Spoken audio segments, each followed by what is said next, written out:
Hello, my friends, and welcome back to Learning Torah Lishma. A person wants to know, what is a leader? Am I supposed to be a leader? If I'm not, who should I choose to be my leader? How does this work? What is a leader? So, I understand, you know, people have, there's many incorrect ideologies today. So, I just say the truth. So, if you're not ready to hear it, better not listen. The truth is that there are a lot of people with big hearts but small brains. And a leader needs to be someone that has big brains and a good heart.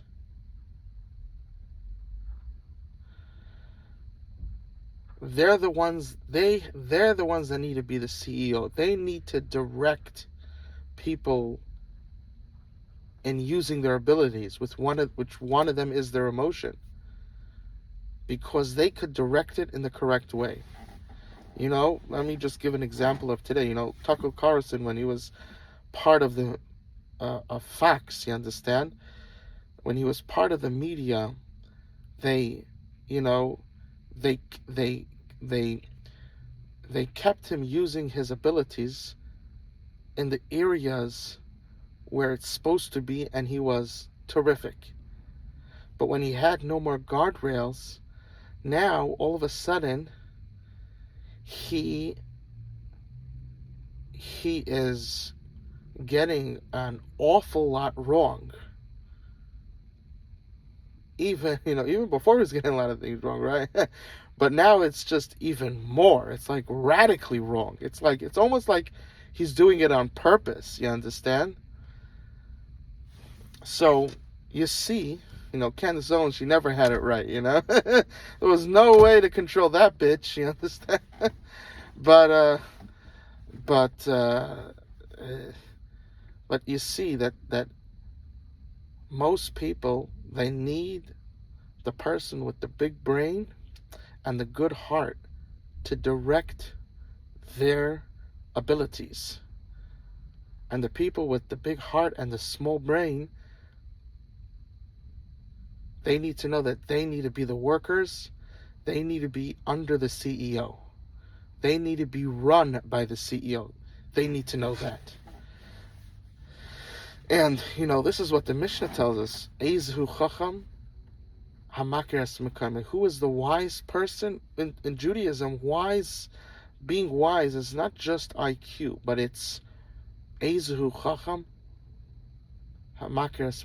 Who's the wise person? Someone that knows his place. That's wisdom, because you could have someone that has that has so much heart, but the brain is very little. The capacity to take issues intellectually and break it apart and figure out what needs to be done, and then to say, let me do this in the most compassionate way possible. And there's a certain limit, because when you start going too far in the way of compassion, then you're too lenient, and then you're like, okay, who cares that my son's taking drugs and smoking, is going out with these, is going to the whorehouse, you understand, is doing this, is not studying, you understand? When compassion, so you need to have compassion, but it needs to be measured. And then the CEO seeing what needs to be done, and then how much compassion could be put into it, how much care could be put into it, that it doesn't take away from what needs to be done. And then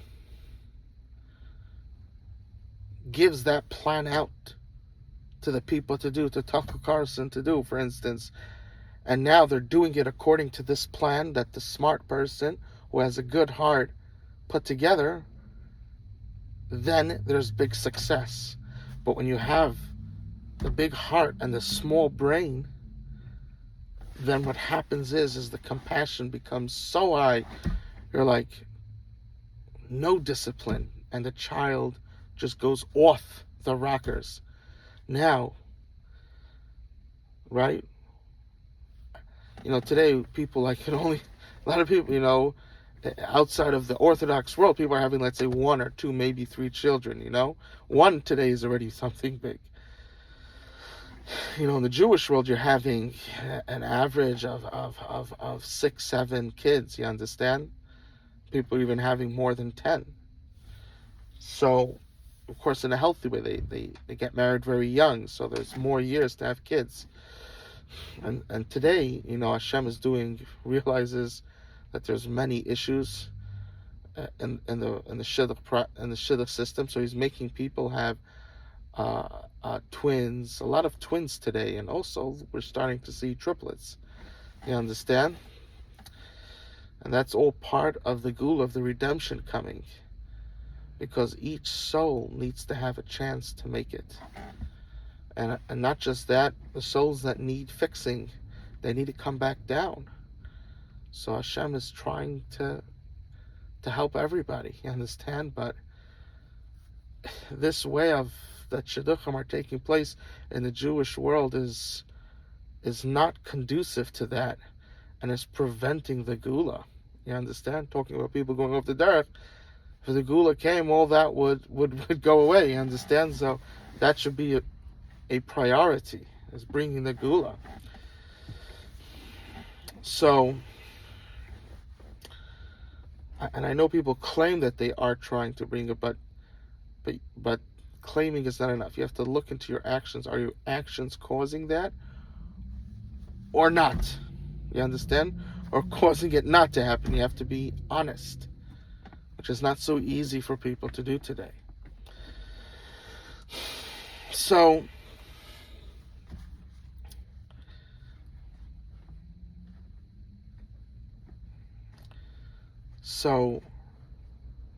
this is happening. And a person needs to know, am I the CEO or am I under the CEO? I need a CEO, you understand? And that also, when a person realizes that, they can actually start to do things and become a CEO, you understand? Read good books about life. An amazing ancient book to read is the what's it called? The Richest Man in Babylon. That's a good place to start, Amazing book to start. You start to see the world in a deeper way. So you could build to that, But if you're not there yet, you need to realize that. That's a big issue today. We have a lot of these liberal women, these Democrats, that the leaders of the Democrats, they make the people think that the most important thing is the emotion, is that one person that will be hurt. Yes, one person will be hurt, but 99 people will be saved. Democrats won't look at the 99 people that were saved. They'll just focus on that one person that will be hurt. However, by Republicans, they're teaching that the wise person should rule, and you should look at the 99% of people that are helped, or the 75% or 65% that is helped. And then after making rules that make sense, then you try to see what you could do to help the minority. But you understand that you can't help everybody. And the Democrats, all they'll scream about is that one person that can't be helped. You understand? So in life, on this world, there is no 100% scenario. There's no 100% spouse. You always have to make a shikul. You have to weigh things. You have to take you have to weigh. What could I live with? What can't I live with? That's the way life is.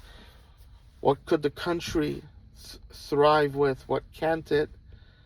What could my town, what could my state thrive with, what not? And we need to go that way. And people have to stop being stubborn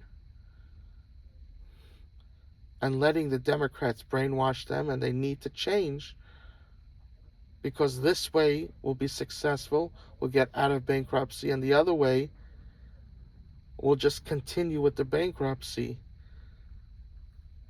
until the entire country falls apart, which is what they want, because they want global.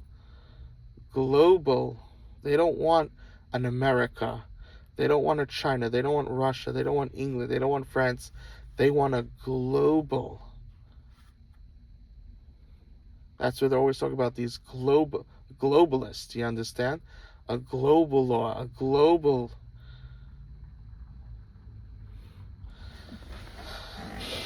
And really, it's important that we have different types of leadership. Now, of course, all of them should be fair and good, but it's good that there's nuance. Of course, there's some that are evil, that, like Iran, not the people, but the Ayatollahs that are running it, you understand? So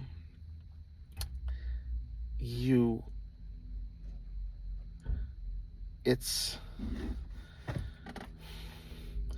extremely important that there's differences, and that's what helps keep each other in balance. And the evil needs to get ruined. Trump, I'm just going to say this because, Trump, again, 99% of the time, he's correct. He's doing a great thing. But people that, that are not, each person is living like the things that are happening in his life is a bit different, and there's a bit, and they could see sometimes things that someone else can see because they're in a different scenario, so they're able to see things from a different vantage point, which is part of why a globalist is not a good thing. It's good you have America, and it's good that you have England, you understand? It's good, it's good you have Germany, it's good you have Russia, it's good you have China. It's good. Do things need to be fixed in America, in China, in Russia? Absolutely. But it's good that there's different types.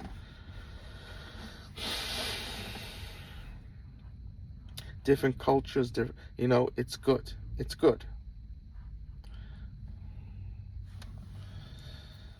What I'm seeing, what I'm afraid, I'm really hoping that America will liberate, will completely destroy the Ayatollahs, all of their bases, everything they have, because Israel was close to doing it, but America stopped them, which was not the wise thing to do.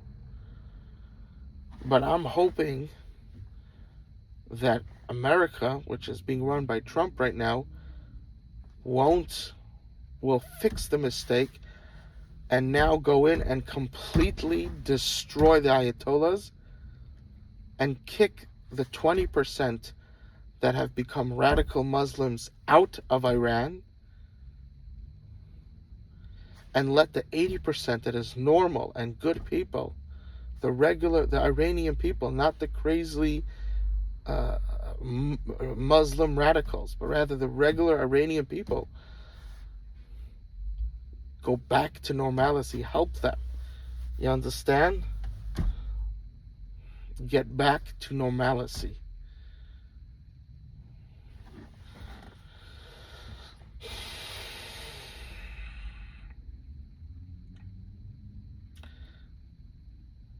Israel was going to do it, but they stopped Israel, so now America has to do it. You understand? And if America still doesn't do it, I hope they don't stop Israel from doing it. You understand? It's like, but those are the real innocent people. The Gazans, yes, there are some innocents, but most of them were dancing, and even regular citizens joined in the when they ran into, October 7th, when they ran into Israel and slaughtered people and raped them and put babies in microwaves and all these things. Terrible, terrible things.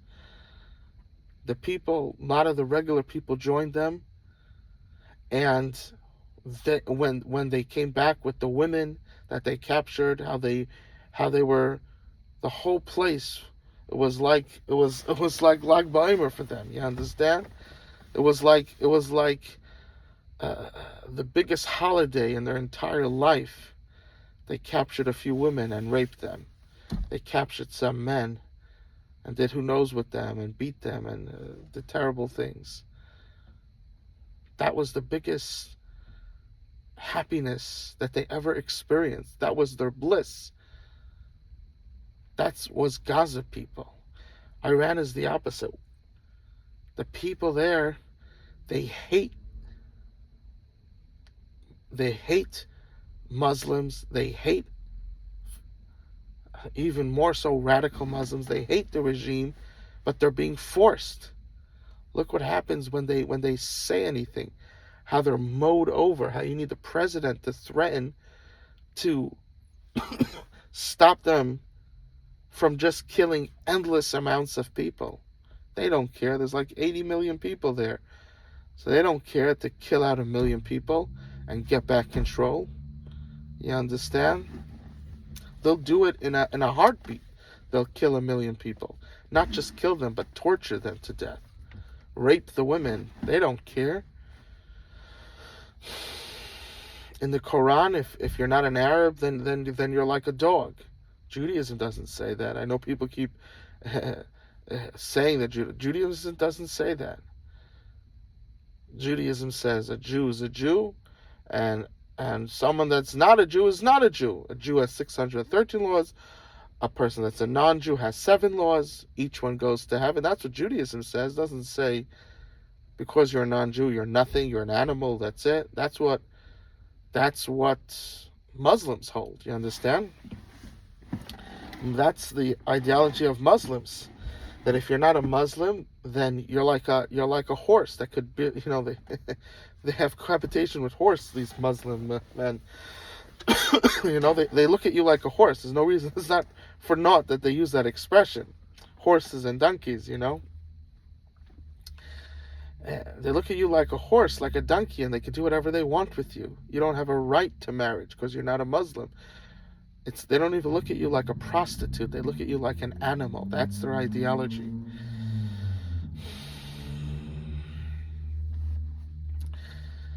And heaven, for sure not. It's not. In Christianity, they come and say, if you're not a Christian, then you don't go to heaven. In Muslim, they speak so bad about people that are not Muslims that it's not even a question by them. Of course you're not going to heaven. They don't even have to say it, you understand? It's so obvious to them. But when you come to Judaism, what does it say? Not only are you a person, even if you're not a Jew, obviously, but it says it. Not only does it say that, but it goes further and says you don't have to be Jewish to go to heaven. What other religion says such a thing? The two big religions of today, Christianity and Muslims, they don't say that. Muslim, it's like for sure you're not going to heaven because they look at you like an animal. Christianity says you don't go. Judaism comes and says you don't have to be a Jew to go to heaven. And then you say Judaism, God forbid, Chas V'Shalom, says that you're animals. It's completely false.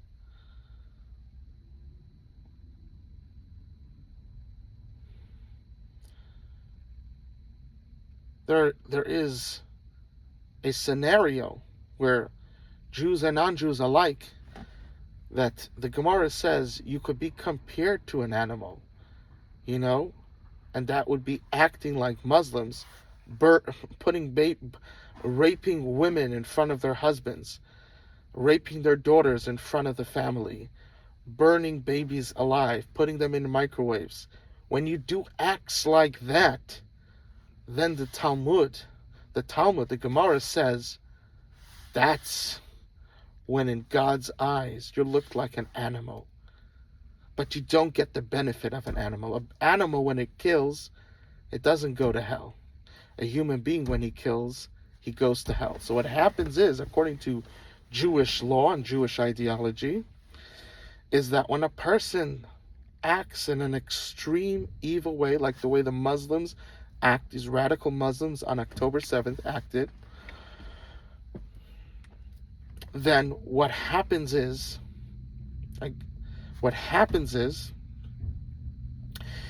the person is looked at as an animal, but is punished like a human being, which means he loses the right of getting reward for his good deeds. So any good deeds that he does, he doesn't get rewarded, because he is viewed in the eyes of God like an animal. However, any evil deed that he does, he is viewed like a human being. So again, it's a bit complicated. This is a Gemara cup. This is a Gemara, mind. You understand? When he does good deeds, he or she, this, I'm guessing most of those people that did this were he's, probably all of them. Right? So when these October 7th people came and raped girls in front of the family, killed the girl, which burned them to death, microwaved the kids to death, when shot regular people's homes, you have to see these Moshavim homes, it's like these homes that, a little Florida wind would blow it away, you understand? Flimsy homes, they were shooting up their houses, burning people alive, raping the women.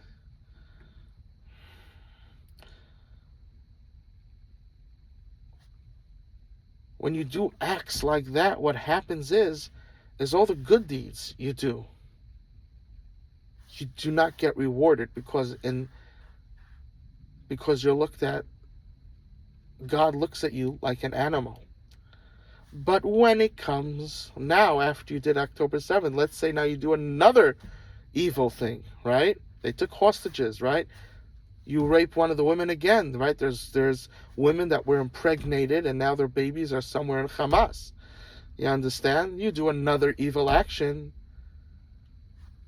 When it comes to evil action, God looks at you like a human being. When it comes to good actions, God looks at you like an animal. And you don't get any reward. This is what the Gemara teaches. This is what the Gemara teaches. Zirma susim zirmasam. God looks at them like a horse, like an animal. People that act this way. But a person who lives with morals and ethics,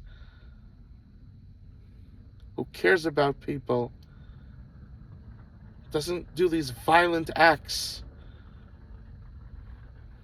is logical, reasonable, common sense, social norms, good social norms. You have to say that today. The good social norms, then that person goes to heaven.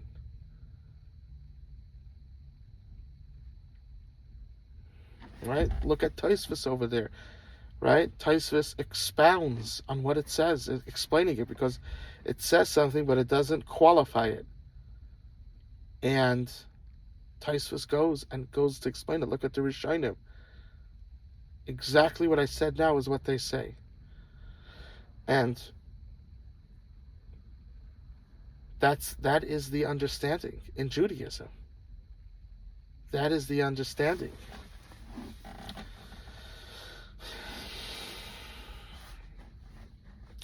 And it applies to everybody, Jews and non-Jews alike. So this is extremely important to understand, to realize.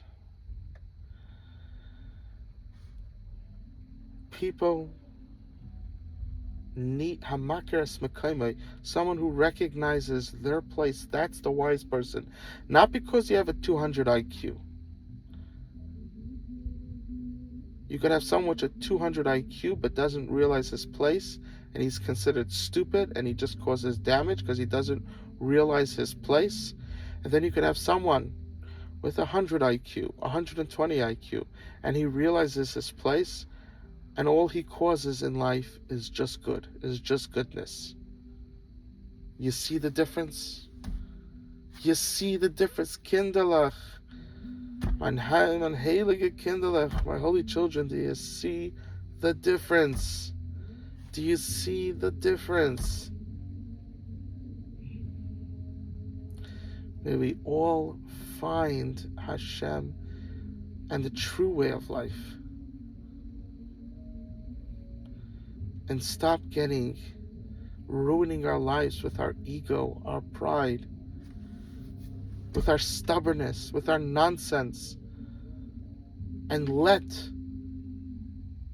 the ray of righteousness, the ray of goodness, the ray of normalcy open up a crack. Let it enter. Let it enter. Let it affect you. Let it change you. Let it turn you into an amazing person. I love you, and Hashem loves you more.